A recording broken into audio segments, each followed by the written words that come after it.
So first, I'm proposition speaker, first speaker, and now I'll be introducing our status quo. So schools nowadays sell a promise that no longer follows along with reality. Our school system, no, this current school system forces students to learn a broad spectrum of subjects, and they claim, and then also while they also claim the skill will unlock a successful career. Students often graduate with surface level knowledge and often lack skills that employers want and need. And after that, they often realize that they can be easily replaced if they don't keep working. So the main context and scope of this debate is about education for young adults. So opposition might say that we are forcing these children into long-term labor. However, that is completely false. We give them multiple paths, or we give them a more flexible choice, and then they will be able to follow with they have a few viable paths to follow with. For example, even when resources are limited, preparing students to secure a job must actually come before general exploration, since what we need in the world is specialists. The team that wins must prove what system gives the student most leverage, security, and flexibility. This true independence often comes out from having a skill that's valued by markets. So now I'll be talking about our model.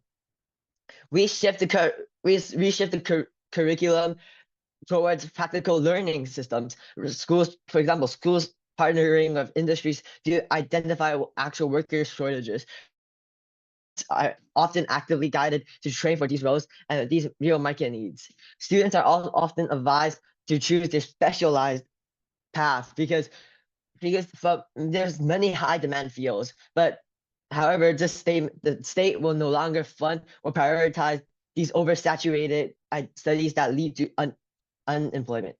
So now I would like to talk about why this is our model. So opposition argues that this turns schools into a line that the student's future. But true exploration actually happens when you have generic and no specialized skills. This forces you to accept real wages. When you have a more specialized skill in the industry that actually needs you, you will be holding the power to negotiate wages, refuse bad conditions. And the reason that we are actually just promoting this, we're just heavily promoting this. We're not forcing the students to follow what we give them, the choice that we provide them with. We are providing future for younger kids, and still kids can choose their own career if they want to.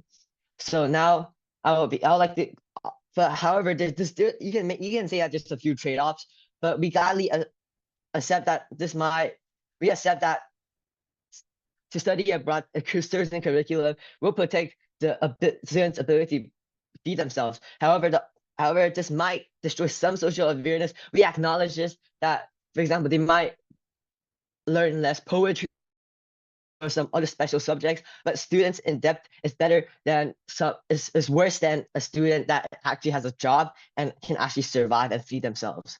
So now I'll be moving on to my argument quickly. So prioritizing employment solves the most pressing issue that adults face, which is supporting themselves. The opposition might say that for example, AI might destroy these specialized jobs, but earning real money and building a successful professional network requires a student to actually have those skills, and they will be already specialized and prepared for it. So the overall premise of this speech is that if you can't start with anything, general education, you cannot retrain if you start with nothing. General education assumes that students have to wait for years to find their place, and securing well-paying foundations give you more resources in life in the future. So therefore, having students focus on their one career is important. And I'm proud. Affirmative views children as economic inputs. They offer short-term gambles, stripping away all of the slightly less important history, science, and arts to train students for the specific and rigid jobs that exist today. But in a world with rapid technology and AI advancements, those specific jobs will be automated tomorrow. Think of the employment basis training as a cage. General education is adaptable. General education gives them the foundational skills to redirect themselves whenever the world changes. We, on the negative, refuse this corporate takeover of childhood. The standard of this debate cannot be how much money a student makes at two, but their lifelong resilience and as an individual and their capability as a democratic citizens. Education must build complete citizens, not compliant cops. We proudly oppose. Firstly, I'd like to start off with my rebuttals. The affirmative team said that specialized skills give people the power of negotiation in their jobs. And yes, this can be true. But firstly, you have to have an insane amount of power and skill to actually acquire such negotiation power. And yes, negotiation can be important. Negative, we'll prove to you today why that is not one thing we should be caring about in this modern age. As more and more technology and AI advances, especially in the years to come, these jobs, many jobs will have to be able to quickly adapt and change as technology advances, and many jobs are likely to be taken over. Because of this, it is more important for people to be able to adapt to their environment rather than have negotiation power in their job. Secondly, your only argument was that people will be able to better support themselves as specialized skills, like the ability to have stability in their jobs. And again, this is just not going to happen. Again, in the day and age where AI and technology is going to take over, like many jobs, such as lawyers, teachers, it's just impossible to truly know how the future will stand. So only by having an adaptable mindset are people able to be truly stable. Now I'd like to go on to my argument. That is that general education produces students that can quickly adapt to change. My first mechanism is that the job market constantly changes. Technology, automation, and continuously transforms industries, causing many current jobs to evolve or disappear. Employment-focused education trains students for the demands of today's labor market, which may no longer exist by the time they graduate from school, university, and even later in life. General education develops transferable skills such as critical thinking, communication, and creativity, and problem solving that remain valuable across all different career paths. Students with broader skills are therefore able to be better equipped, adapt, and retrained, and changing economic conditions. This will lead to graduates remaining employable all throughout their lives, rather than needing to complete a whole new university course of study, which can take up to 4 years to complete before they even try to look for finding a new job. Instead, they can immediately apply for different jobs, and they can adapt. Through just different internships and hands-on training for only around a year or two before fully settling down into the job, as they have already learnt most of the basic fundamentals. This will lead to a society develops a resilient workforce. Workers can adapt to technological and economic change, and long-term unemployment will decrease. My second mechanism is that there will be a broader knowledge which encourages innovation. Innovation comes from the combining of ideas from different disciplines and fields, rather than mastering in only one technical field. General education exposes students to science, humanities, art, mathematics, and social sciences, encouraging a wider range of thinking. Overall, this will lead to better innovation, entrepreneurship, better problem solving across industries, and more flexible career pathways. My last mechanism is that students should not be forced into any specialization early. Many students are still discovering their interests, their hobbies, their strengths throughout secondary and even tertiary education, but not only what they're good at, but also what they hate. By forcing them to do stuff and settle down in a specific job, they're not able to fully discover their passions. And when they become older, it has just been too difficult to change pathways as their education has become more narrow. Overall, on the next side, we will lead to a greater educational freedom and reduce career regret, as people can live their happiest lives without dreading to go to work all day. Thank you. So before I move the arguments, I'd first like to rebut some of what opposition said. So firstly, opposition says that this employment-focused education is dangerous because job skills change, but they misunderstand our model. We're not training students for one tiny specific task. We are prioritizing applied workspace skills like data architecture or technical writing or copy or digital computers and project management. When a student spends years mastering these tools in real-world hands-on industries, they build this deep habit of professional problem solving. This makes them highly flexible. If the industry shifts, a person who has spent years working with modern technical systems can still adapt instantly.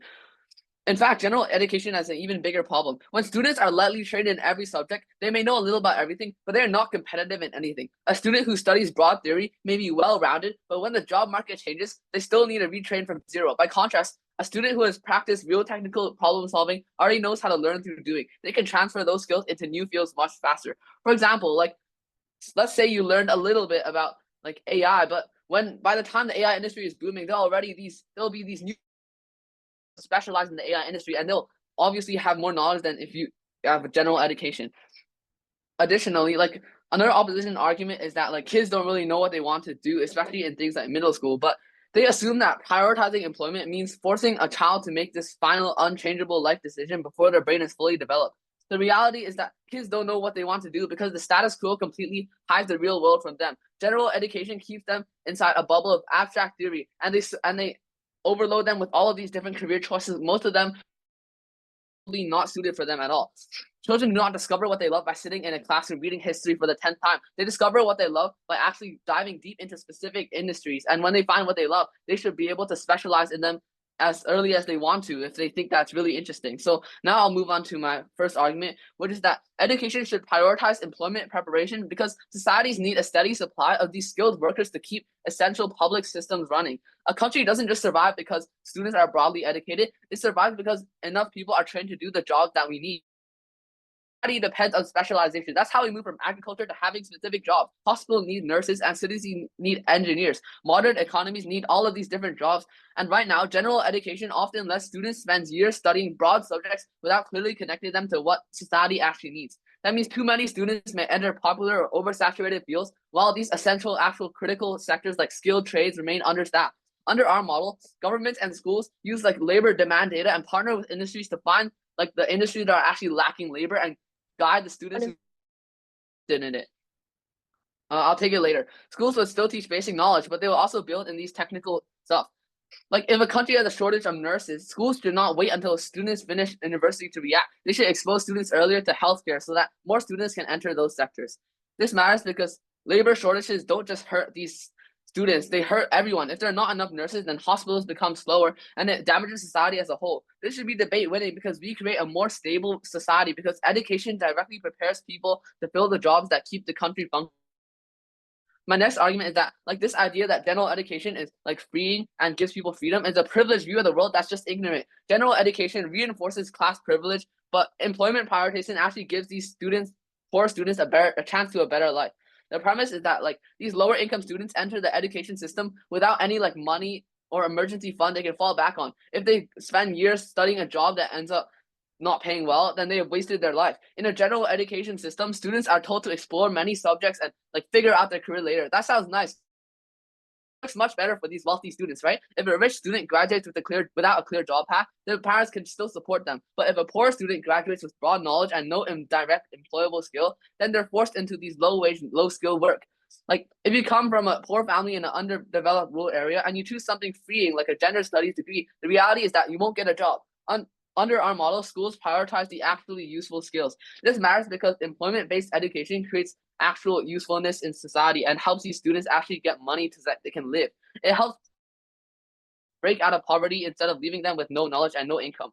So, judges, in conclusion, proposition should win this debate because we prioritize actually allowing these students to live over them having to choose over them being able to choose these like degrees with no future in them. Thank you. Proud to propose. So in this debate, AF fails to consider that not all students are able to freely choose their own careers in their model. When education prioritizes employment, schools can only naturally allocate more resources, guidance, and opportunities toward high-demand industries, making alternative pathways less accessible for others.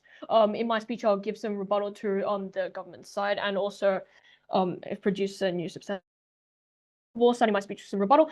They constantly mentioned throughout the first speaker that students can still choose their own career and focus on it. So that even though they're not giving like a general stance, they're still providing a lot of information into one area.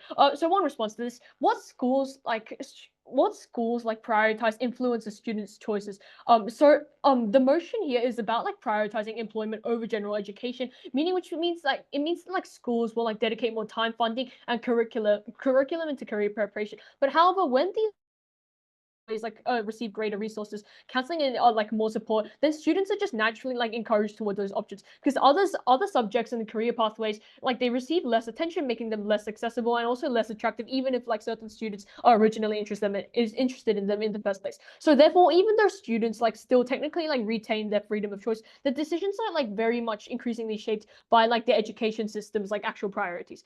So in a way, this means that the diversity of career declines, which is bad. Bad for those sides. So secondly, they constantly mentioned that by not following the model, like people who are to enter a certain job don't have as much knowledge as others like who've been following the model from the first place. So one response to this, supply and demand here reduces like the amount of people required per job. So if education prioritizes like preparing students for like for a certain employment, like they mentioned during the second speak and the model, a much like larger number of like students will be trained in like the same high demand industries, and they also all similar skills. So as like the supply of like these workers with like those skills increase like significantly, these like employers have like a larger pool of applicants to choose from. This like is this is really bad for like the people who are for these applicants, because like when labor like supply increases faster than like the actual demand for the jobs, those competitions for the jobs like intensifies, which like reduces like each individual's like bargaining power and makes like employment a lot less certain. So consequently, having like these like specific knowledge no longer provides like, it doesn't like provide a competitive advantage, because many other graduates possess the exact same qualifications. So I'm moving on to my substantive, which is that education has like much more purposes than just like beyond employment. So three mechanisms to this. First of all, students like schools prepare citizens, not just like workers. So like education equips individuals to like participate like responsibly in democracy. So like subjects such as like history, literature, civics, regardless of how boring they may be, they still help students understand like cultures and public issues. So these subjects like they foster like empathy and like responsibility, and also some decision making that can help them in the future. Employment just becomes like the primary priority, like they say. Then the civic functions, they just receive less attention, which is bad on their side. So second mechanism is human development. It still extends beyond economic productivity. So if education should develop on like curiosity and creativity rather than just like the economic outcomes of the future. So subjects such as like creative subjects such as like art, music, and like even like philosophy maybe they contribute a lot to like emotional intelligence and like appreciation for different cultures and places. Qualities improve like relationships and also like overall well-being. So reducing like these the education opportunities just undervalues like these essential aspects of life. So third and last mechanism on this is that the society benefits mostly from like diverse academic disciplines. So not every like profession directly responds to like immediate labor shortage. So like research, art, like social work, and those things contribute significantly to society despite not always being like highly demanded. So like employment focused education like can reach in these disciplines because they appear like less economically efficient. So like society ultimately just loses important sources of knowledge, culture, and progress, which means that in our world we preserve like diverse professions. We can also like build stronger communities and have like more socially responsible citizens because we've prepared them for the wider world, and that is why I'm proud to negate. Thank you. In this speech, I'll rebut the opposition. Then I'll be weighing this debate. Now let's address the three main arguments brought in by the opposition. Firstly, they said that general education creates flexible children who can adapt to the constant changes in society and also the job market. But the job faster than general education curricula can adapt. So by the time that schools update their broad curriculum, the world has moved on. And also, let's be honest, what is more transferable than learning to manage with a budget? And what is more transferable than learning how to communicate with a difficult client or troubleshooting a malfunctioning machine under time pressure? When a student spends years mastering these tools in real-world, hands-on industries, they build a habit of problem solving, making them flexible as well. Secondly, they say that on our side, we over towards something which like creates a lot of competition and is not good for the students. However, we also argue that schools can simply just adapt by like shifting their focus to different things. For example, not just training all of the students to try and do one specific thing, but also like kind of split it based on demand. Finally, they say that education has more purposes than just employment, like helping decision-making skills and social responsibility. However, while this important. I think that we spend way too much time on it. So, because if we spend so much of our time, resources on this, then it all doesn't matter if they can't get a job in a changing industry. And now, on to weighing and framing. So now let's weigh both sides of the debate. In their best case, they have a well-funded and beautifully delivered general education system. So this looks like in this world, all students can attend classes like philosophy and physics. So this education mostly students who are critical thinkers, culturally literate, and emotionally intelligent. However, many of the students risk unemployment after graduation due to overcrowded industries or a lack of viable jobs. In our worst case, if we prioritize employment too heavily, we risk producing graduates that are skilled in one task, but lack the broader context to innovate, manage, or lead. So in a wider context, the job market is more balanced because the gaps in essential sectors are being matched by schools. And now, our worst case is still better than ops case because of, firstly, urgency over luxury. The opposition's best case can assume that a society is so wealthy that every child can afford a 12-year holiday, studying things like poetry or ancient history. But even if in their best case, a student has the money to study postmodern literature for 3 years and become quite politically literate, they graduate with a few marketable skills that may not really be needed in society and work at a coffee shop while resenting the system that promised them critical thinking while giving them no action. In our worst case, a student from a low-income family learns to be a dental hygienist at 17, earns a living wage at 18, and lifts their family out of poverty. Our worst-case failure is that we produce boring but employed graduates. Their best-case failure is that we produce cultured but broke graduates. On dignity, survival, and social mobility, a career will always outweigh a sonnet. Secondly, they explain that general education teaches adaptability and students learn how to learn. But in their best, assume that adaptability is a byproduct of studying history or art, and there's barely any evidence that knowing the date of a certain battle makes you better at pivoting from coal mining to solar energy. In our worst case, we teach specific transferable skills like numeracy, digital literacy, project management, or communication and teamwork. These are like practical and like transferable, but not like abstract skills. So at least our worst case teaches resilience through doing, while their best case teaches resilience through hoping they'll learn. Finally, and resources are finite and you can't teach everything. So every hour spent on something that may not even help them is a future, is an hour not spent on financial literacy, coding, or bedside manner. So their best case graduate would be a jack of all trades in everything, but a specialist who can feed their family is oftentimes superior to just a generalist. So in conclusion, proud to propose.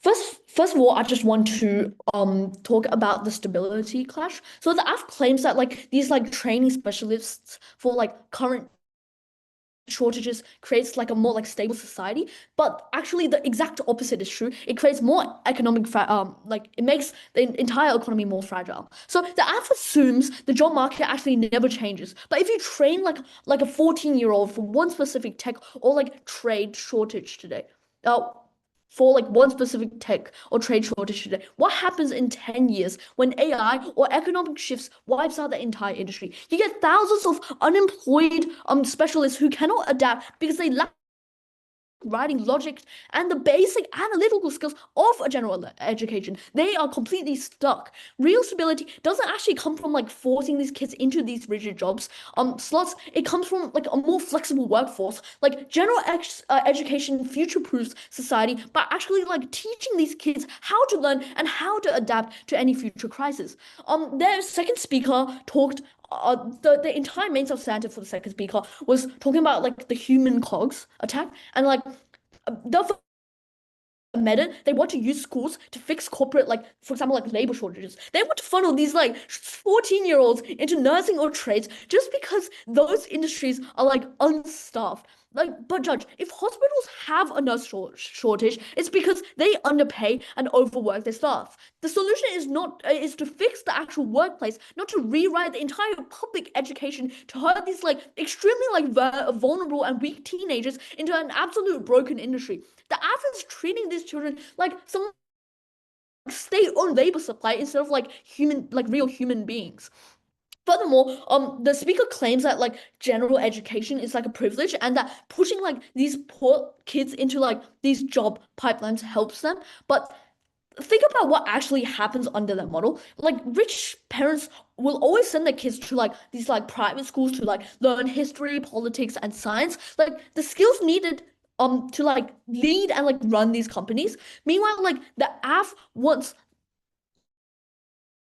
underfunded while the AF wants like underfunded public schools to turn working class kids into like this like manual labor as early as possible. This doesn't help the poor. It ensures that rich kids become the bosses and poor kids stay the employees. The speaker also said like kids discover what they love by diving deep into like specific industries early. But what happens if like this 14-year-old picks a path and realizes 2 years later they absolutely hate it?